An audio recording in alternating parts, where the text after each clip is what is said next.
오늘의 쉬운 파트 비트코인 일일 보고서를 살펴보겠습니다.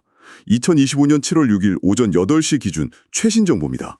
네, 구독자님, 어제 오후부터 오늘 아침까지죠. 지난 24시간, 그러니까 7월 5일 23시 UTC 기준인데요. 이 시간 동안 비트코인 가격에 어떤 요인들이 있었는지, 또 앞으로 24시간은 뭘 봐야 할지 명확하게 한번 짚어보겠습니다. 현재 비트코인은 10만 달러 선에서 뭐랄까 비교적 좀 안정적인 흐름을 보이고 있네요. 네, 10만 달러 선이면 그래도 견고한 편인데요. 우선 좋은 소식부터 시작해 볼까요? 지난 24시간 동안 비트코인 가격을 좀 끌어올린 요인들이 있었죠. 맞습니다. 크게 세 가지 정도 볼 수 있겠는데요. 첫 번째는 미국 경제가 좀 강세를 보였다는 점이에요. 경제 지표들이 괜찮게 나오고 나스닥 같은 주요 증시도 상승했거든요. 아, 그렇죠. 증시가 좋으면 위험자산 투자 심리도 좀 살아나니까요. 네, 바로 그겁니다. 그래서 자연스럽게 비트코인 같은 디지털 자산에도 좀 긍정적인 영향을 준 거죠. 이게 7월 5일 17시 25분 UTC 기준 상황이었고요. 그리고 기관들의 움직임도 빼놓을 수 없죠. 트럼프 미디어 쪽에서 ETF 신청 소식도 있었고, 네, 비트코인이랑 이더리움 ETF 신청이요. 그리고 로빈후드 같은 경우는 주식을 토큰화해서 24시간 거래하겠다 이런 계획도 내놨고요. ETF는 상장지수 펀드, 그러니까 기관들이 비트코인에 투자하기 좀 더 쉬워지는 길을 열어주는 거잖아요. 그렇죠. 상당히 의미가 크죠. 그리고 JP모건 같은 전통 금융 강자들 있잖아요. 이런 곳들도 기존 금융, 그러니까 트레드파이랑 탈중앙화 금융, 디파이, 이걸 블록체인으로 연결하려는 시도를 계속하고 있습니다. 아, 트레드파이와 디파이의 융합. 이게 요즘 계속 나오는 얘기네요. 네, 홍콩에서 토큰화된 채권을 발행하려는 움직임도 있고요. 전반적으로 기관 참여가 확대되고 또 관련 인프라가 확장되는 그런 모습입니다. 긍정적인 요인 마지막 세 번째는 규제 환경 변화인가요? 맞습니다. 그 CIF라고 암호화폐 자산 보고 프레임워크요. 이게 국제적인 세금 보고 기준인데 이제 시행되기 시작했어요. 아, 그러면 좀 더 투명해지겠네요. 네, 그런 기대감이 있죠. 그리고 미국 공화당에서 크립토 위크 선언한 것처럼 규제를 좀 명확하게 하려는 움직임들, 이런 것들이 시장의 불확실성을 줄여주는 효과가 있었습니다. 그렇군요. 그럼 이 상승 요인들을 좀 종합해 볼까요? 네, 종합하면 일단 미국 경제가 안정적이라는 배경 하에서요. 기관 투자자들이 계속 들어오고 있고 또 규제 환경도 예측 가능성이 높아지고 있다. 이러면서 비트코인이 이제 단순 투기 대상이 아니라 뭐랄까 제도권 자산으로 편입될 수 있겠다. 이런 기대감이 커진 거죠. 스탠다드 차타드 같은 곳에서 긍정적인 가격 전망을 내놓는 것도 영향을 미쳤겠고요. 그렇죠. 그런 전망들이 투자 심리에 분명히 힘을 보탰습니다. 이게 지난 24시간 동안의 주요 상승 동력이었어요. 하지만 좋은 소식만 있었던 건 아니죠. 가격 상승을 좀 누르는 요인들도 분명히 있었습니다. 이것도 한 세 가지 정도로 볼 수 있을까요? 네, 그렇습니다. 첫째로는 규제 집행이 강화되는 모습이 좀 보였어요. 싱가포르 금융당국이 돈 세탁 관련해서 금융기관에 벌금을 부과했고요. 이건 7월 5일 18시 5분 UTC 기준 소식이고요. 또 OKX라는 암호화폐 거래소에서는 규제 준수 문제로 일부 계정이 잠기는 일도 있었어요. 7월 5일 17시 5분 UTC 기준입니다. 아, 규제가 명확해지는 건 좋지만 또 집행이 강화되면 시장이 위축될 수 있다는 우려도 있겠네요. 네, 그런 부담감이 생길 수 있죠. 두 번째로는 보안 문제를 들 수 있습니다. 브라질 중앙은행 관련 서비스 업체가 해킹당해서 1.4억 달러나 도난당했다는 소식이 있었어요. 와, 1.4억 달러면 정말 큰 금액인데요.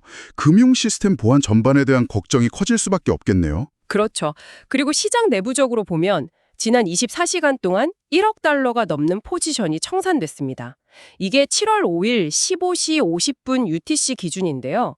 특히 가격 하락에 베팅했던 그 숏 포지션 청산이 많았다는 건 시장 변동성이 여전히 크고 하방 압력도 존재한다는 걸 보여주는 거죠. 숏 포지션 청산이 많았다는 건 가격이 오르면서 손실을 본 사람들이 많았다는 뜻도 되지만 그만큼 시장이 불안정하다는 신호이기도 하군요. 맞습니다. 그게 단기적으로 가격을 더 끌어올릴 수도 있지만 근본적으로는 변동성이 크다는 의미니까요. 마지막으로는 지정학적 리스크입니다. 미국이랑 중국 간의 관세 문제라던가 중동 불안 같은 거요. 이런 게 계속되면서 글로벌 경제 전체의 불확실성을 높이고 이게 또 위험자산 회피 심리로 이어질 수 있거든요. 그렇군요.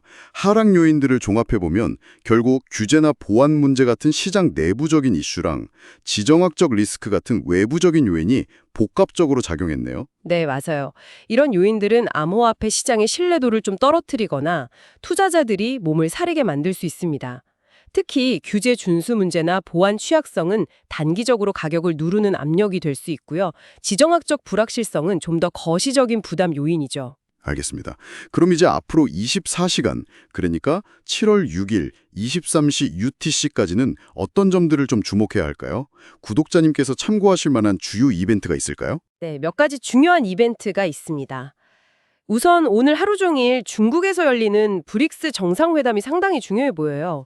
여기서 미국 달러 의존도를 줄이고 어쩌면 블록체인 기반의 새로운 결제 시스템을 논의할 수 있다는 얘기가 나오고 있거든요. 아, 브릭스에서 블록체인 결제 시스템 논의요. 이게 만약 구체화된다면 파급력이 꽤 크겠는데요. 그렇죠. 만약 구체적인 합의나 발표가 나온다면 이건 비트코인을 포함한 디지털 자산 전반에 잠재적인 큰 상승 요인이 될 수 있습니다. 탈달러화 흐름이랑 맞물려서요. 반면에 좀 주의해야 할 이벤트도 있죠. 오늘 오후에 토큰 언락이 있다고요. 네, 맞아요. 이더나 ENA 토큰인데요. 오늘 7월 6일 오전 7시 UTC에 약 1억 7천만 개가 풀립니다. 이게 전체 유통량의 한 2.8% 정도 돼요.